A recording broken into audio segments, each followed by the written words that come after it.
Hello friends, welcome back to my channel Karthik Telugu news.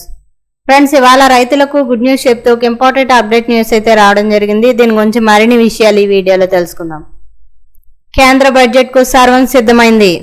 ఫిబ్రవరి 1న ఆర్థిక శాఖ మంత్రి నిర్మలా సీతారామన్ పార్లమెంట్ లో ప్రవేశపెట్టనున్న బడ్జెట్ కోసం దేశ ప్రజలందరూ ఎదురు చూస్తున్నారు. బడ్జెట్ లో ఎలాంటి ప్రకటనలు, నిర్ణయాలు ఉంటాయనేది ఆసక్తికరంగా మారింది. త్వరలో పశ్చిమ బెంగాల్, తమిళనాడు లాంటి పలు పెద్ద రాష్ట్రాల్లో అసెంబ్లీ ఎన్నికలు జరగనున్న క్రమంలో బడ్జెట్ ఎలా ఉంటుందనేది చర్చనీయాంశంగా మారింది. ఇక కొత్త పథకాల అమలు, ట్యాక్స్ మినహాయింపులు, ఇప్పటికే ఉన్న పథకాల విస్తరణ, జీఎస్టీ తగ్గింపులపై నిర్ణయాలు ఉంటాయని అందరూ ఊహిస్తున్నారు. ఇక పలు రాష్ట్రాల్లో ఎన్నికలు రానున్న క్రమంలో రైతులకు ఉపయోగపడే విధంగా పలు కొత్త పథకాలు కూడా బడ్జెట్లో ఉంటాయని తెలుస్తోంది. పీఎం కుసుమ్ పథకంకు సంబంధించి రెండో దశ 2.0 పై బడ్జెట్లో ప్రకటన ఉంటుందని తెలుస్తోంది. ఇక అలాగే రైతులకు దీని ద్వారా తక్కువ, సరసమైన ధరలకే స్వచ్ఛమైన సౌర విద్యుత్తు అందనుంది. ఈ పథకాన్ని మరింత విస్తరించడంలో భాగంగా పీఎం కుసుమ్ 2.0 స్కీమ్ను ప్రవేశపెట్టనుంది. దీని ద్వారా గ్రామీణ ప్రాంతాలతో పాటు వ్యవసాయ రంగాలకు అత్యంత తక్కువ ధరకే సౌరశక్తిని అందించనున్నారు. రైతుల ఆదాయం పెంచడం, డీజిల్పై ఆధారపడటాన్ని తగ్గించేందుకు ఈ పథకం సహాయపడుతుంది. పర్యావరణాన్ని పరిరక్షించడంలో కూడా ఇది ప్రధాన పాత్ర పోషిస్తోంది.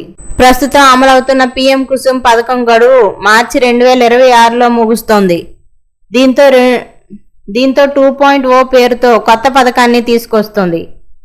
దీనిపై ఆర్థిక శాఖకు ఇంధన మంత్రిత్వ శాఖ ప్రతిపాదనలు సమర్పించింది. రైతులు సోలార్ విద్యుత్ పొందడానికి, సౌర ప్రాజెక్టులను ప్రోత్సహించడానికి ఈ పథకం ఉపయోగపడుతుంది. ఈ బడ్జెట్లో ప్రవేశపెట్టనున్న ఈ పథకానికి దాదాపు 50,000 కోట్లకు పైగా కేటాయింపులు చేయవచ్చని సమాచారం అందింది. మొదటి దశ పథకానికి 32,000 కోట్లు కేటాయించింది. కొత్త పథకంలో సోలార్ ప్యానెల్స్ ఏర్పాటుకు రైతులకు మరిన్ని ప్రోత్సాహకాలు ఇవ్వడంతో పాటు అత్యాధునిక సాంకేతిక ఉపయోగించుకోవడంపై దృష్టి పెట్టనుంది.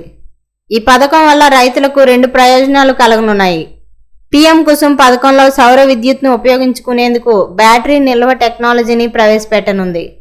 ఇది రైతులు పగలు రాత్రులు విద్యుత్ పొందడంతో ఉపయోగపడుతుంది. అలాగే విద్యుత్ సరఫరాను మరింత నమ్మదగినదిగా చేస్తుంది.